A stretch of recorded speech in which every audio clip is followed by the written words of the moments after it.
taking questions from those in the room and over the phone. As a reminder, you can press. We have decided, NASA unanimously in our decision makers, to move forward with the current Artemis II Orion capsule and heat shield with a modified entry trajectory. Assuming the SpaceX lander is ready, we plan to launch Artemis III in mid-2027.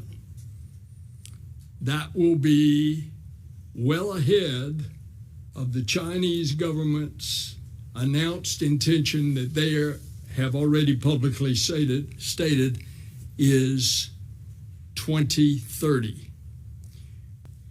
So one area that's taken us a considerable amount of time to learn from Artemis I is how the heat shield performed during the mission.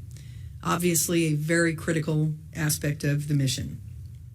After Artemis I, we noticed that there was a variation across the appearance of the Apollo heat shield, where the material that coats the capsule at the bottom, that protects the capsule during the heat of reentry, it wore away differently than we expected. We had to understand why that erosion variation in the heat shield occurred to make sure that our astronauts would be safe during Artemis II. Our team did identify the correct root cause of the Artemis heat shield issue.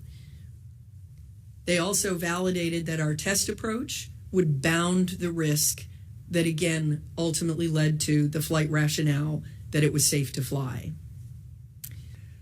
I spoke to Jared Isaacman yesterday and look forward to having a meeting with him, invited him to come. And I'm optimistic about NASA in the future.